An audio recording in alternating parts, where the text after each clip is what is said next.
Check this.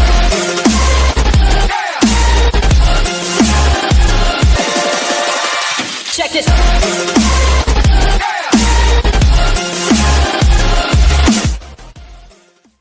Assalamualaikum warahmatullahi wabarakatuh. Perkenalkan, kami dari kelompok 3. Di sini kami akan membahas mengenai teknik shaping, prompting, dan fading dalam modifikasi perilaku yang beranggotakan Khairatun Nikmah, Muhammad Ikro Haikal, Nahdiati, Putri Salma Yulianti, Rizkiatul Ilahiyah, Siti Aisyah, dan saya sendiri Trinur Sapitri. Kami dari kelas A02 Program Studi Pendidikan Khusus Angkatan tahun 2018. Selamat menyaksikan. Di sini saya akan menjelaskan tentang teknik shaping.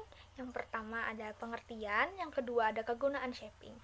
Nah, pengertian dari shaping adalah sebuah prosedur yang dapat digunakan untuk membentuk sebuah perilaku baru yang belum pernah ditampilkan oleh individu dalam modifikasi perilaku.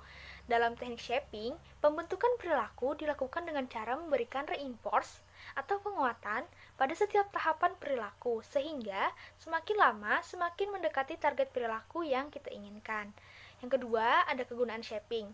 Menurut Milton Berger tahun 2004 dalam buku Agus Supriyanto tahun 2016, kegunaan shaping ada 3, yaitu membentuk perilaku baru, memunculkan kembali perilaku yang sebelumnya sudah pernah muncul, dan yang ketiga ada mengubah beberapa dimensi perilaku yang dimunculkan seseorang. Selanjutnya ada unsur teknik shaping. Yang pertama ada topografi, yaitu mengacu pada bentuk tentang ruang atau bentuk sebuah respon khusus, seperti misal gerakan yang ditimbulkan. Yang kedua ada amount, yaitu jumlah waktu atau jarak dari sebuah perilaku khusus yang dimaksud. Nah, dalam amount terbagi menjadi 2, yaitu ada frekuensi dan durasi. Frekuensi adalah jumlah hal yang diberikan dalam suatu periode pada sebuah perilaku. Sedangkan durasi adalah panjang waktu dari sebuah respon terakhir. Yang ketiga ada latensi, waktu yang timbul antara stimulus yang ditimbulkan dengan memulai respon secara umum disebut dengan waktu reaksi. Seperti contoh, waktu antara sebuah pertanyaan yang diajukan dengan dipencetnya tombol bel oleh peserta pada olimpiade. Yang keempat ada intensity atau kekuatan.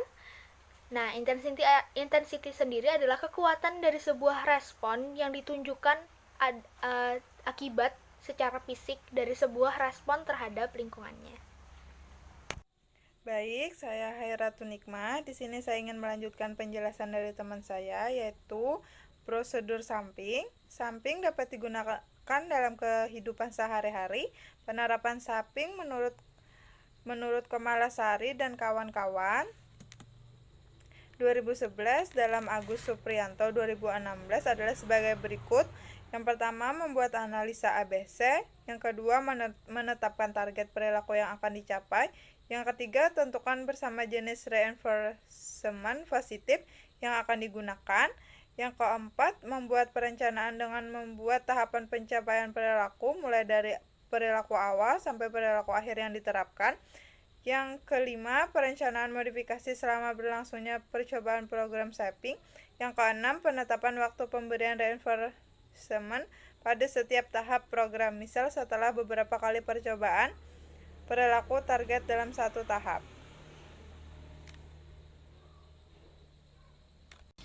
Tahapan pelaksanaan shaping yaitu 1. Orang tua mendampingi anak, tambah memberikan penjelasan, lalu diberikan contoh, anak berhasil dan berikan dia pujian. 2.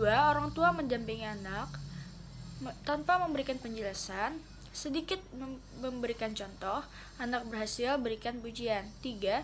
Orang tua mendampingi anak tanpa memberi penjelasan, tanpa memberikan contoh, anak berhasil berikan pujian. Teknik prompting. Prompting adalah sarana untuk mendorong individu dengan menggunakan rangsangan tambahan atau meminta untuk melakukan perilaku yang diinginkan. Prompting layaknya sebagai syarat atau dukungan untuk mendorong perilaku yang tidak diinginkan terjadi. Tipe-tipe prompting. A. Response prompts adalah perilaku orang lain yang menyebabkan munculnya sebuah respon perilaku ketika hadirnya stimulus pada target. Respons prompts terbagi menjadi 4 hal, yaitu 1. Verbal prompts, 2. Gestural prompts, 3. Modeling prompts, 4. Physical prompts. Perkenalkan, nama saya Putri Salma Yulianti. Di sini saya akan melanjutkan penjelasan mengenai tipe-tipe prompting. B. Stimulus prompts adalah melakukan perubahan pada hadirnya stimulus. Dalam stimulus prompts, yang dirubah adalah stimulusnya, menambah stimulus atau bahkan mengurangi dari stimulus sehingga mencapai respon yang tepat. Stimulus prompts terbagi menjadi 2 bagian.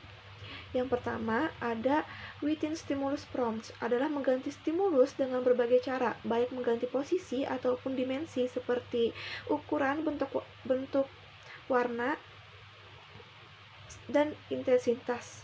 Yang kedua, ada extra stimulus prompts, adalah memberikan tambahan stimulus dari sebuah stimulus prompts yang sudah ada untuk membantu seseorang membuat diskriminasi yang benar. Selanjutnya, saya akan menjelaskan mengenai cara melakukan prompting. 1. Identifikasi prompts yang paling instruksif. Pilih prompts yang diperlukan agar respon benar-benar terjadi. Yang kedua, berikan penguatan diferensial setelah target dapat memberikan respon benar. Berikan dengan sesuai dengan tingkat kinerja target. Yang ketiga, ada VADE prompts.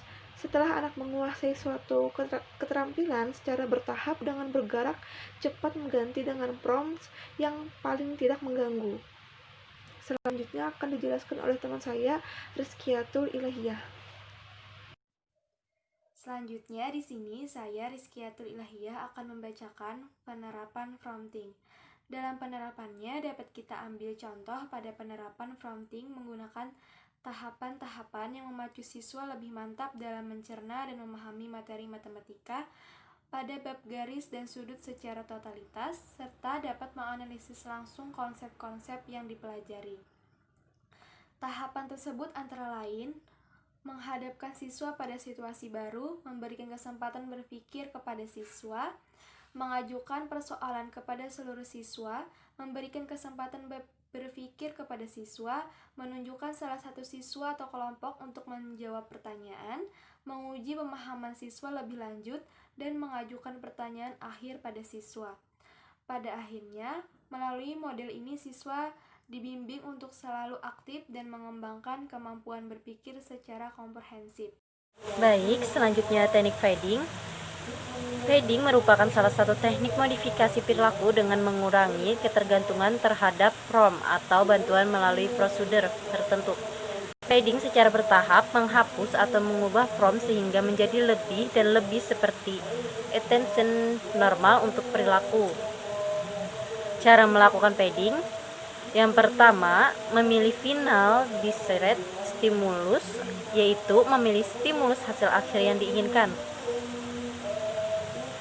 Yang kedua, memilih stimulus awal. Pemilihan stimulus awal yang tepat mempengaruhi timbul atau tidaknya perilaku akhir yang diinginkan. Stimulus awal tersebut dengan prompt. Prompt adalah sebuah stimulus permulaan untuk merangsang kemunculan perilaku yang diinginkan selama proses fading. Stimulasi tersebut akan dieliminasi atau dihilangkan apabila perilaku yang diinginkan sudah kuat atau sudah benar-benar dikuasai. Adapun pedoman penggunaan fading agar efektif adalah sebagai berikut. Yang pertama, menetapkan stimulus akhir yang diinginkan. Stimulus yang akan menghadirkan respon atau target tertentu. Yang kedua, memilih reinforcement yang tepat. Yang ketiga, menetapkan stimulus awal dalam langkah fading. Yang terakhir, meletakkan rancangan bila terjadi efek. Selanjutnya, penerapan fading. Dalam penerapannya dapat kita ambil contoh pada masa sekarang, yaitu pada situasi pandemi saat ini. Fading bisa dijadikan salah satu metode yang digunakan dalam membentuk sebuah perilaku terhadap anak selama diberlakukannya learning from home. Anak lebih cenderung mengandalkan orang tua karena anak berpikir bahwa segalanya akan lebih mudah dengan sentuhan tangan orang tua. Selain itu, Orang tua yang juga dituntut untuk work from home juga tidak punya alasan untuk melakukan kegiatan di luar rumah. Hal tersebut merupakan pemicu hilangnya semangat belajar terhadap anak karena memiliki anggapan seperti itu. Maka dari itu, orang tua harus bijak perintahkan anak untuk mengerjakan tugas melalui beberapa platform yang tersedia di ponsel pintar. Dengan memberikan kesempatan pada anak dalam mengerjakan tugas, diharapkan agar anak mandiri dan tidak ketergantungan meminta bantuan dalam mengerjakan tugas atau memecahkan soal-soal. Terima kasih.